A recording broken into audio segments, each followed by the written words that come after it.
Sheet, কি রে মামা, তুই এত টেন্স কেন? আরে ইউএসএ কানাডার জন্য অ্যাপ্লাই করতে চাইতেছিলেন, কিন্তু কোন এজেন্সির মাধ্যমে করব, অ্যাপ্লাই প্রসিডিউর কিভাবে করব, টিউশন ফিস কেমন যাবে, মানে কিছুই বুঝতেছি না, খুবই টেনশনে আছি আমি। কিন্তু আমি তো শুনেছি ইউএস এর কানাডার ভিসা রেশিও ভালো না।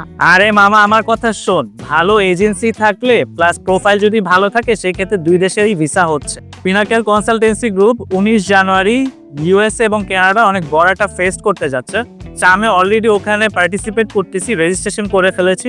তো তোরা চাইলে করে ফেলতে পারিস, সেখানে in detail A to Z সব প্রসেসিং সম্পর্কে জানতে পারবি। সত্যি তাই? স্টাডি অ্যাব্রোড প্ল্যান করতে যে সাবজেক্ট, স্কলারশিপ বা ফাইন্যান্সিয়াল ব্যাপারগুলো নিয়ে কনফিউজ হচ্ছে। তাই আমরা অর্গানাইজ করতে যাচ্ছি 19 তারিখ ইউএস কানাডা অ্যাডমিশন ফেস্টা। এখানে পাবেন clear guidance on subject choosing, financial issue and scholarship options.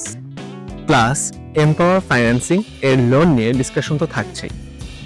যারা ইউএসএ বা কানাডাতে আপনার ফিউচার বিল করতে চাচ্ছেন, এই কানাডা ইউএস অ্যাডমিশন ফিয়েস্টা আপনার জন্য। One more thing, you will get a smart watch on file opening after visa service charge এর উপরে up to 100% waiver. Oh, and gift for all attendance. তোমরা কি নিয়ে আলোচনা করতেছো? আমরা ইউএস কানাডা ইভেন্টের নিয়ে আলোচনা করছিলাম। ও, আমার তো ইউএসএ 3বার রিজেক্ট আছে, আমি কি আবার চেষ্টা করতে পারবো? মাত্র 3বার? আরে আদু ভাই, ইউএস কানাডা প্রিভিয়াস রেজিস্ট্রেশন কোনো ব্যাপারই না। আমি রেজিস্ট্রেশন করছি, আপনিও রেজিস্ট্রেশন করেন।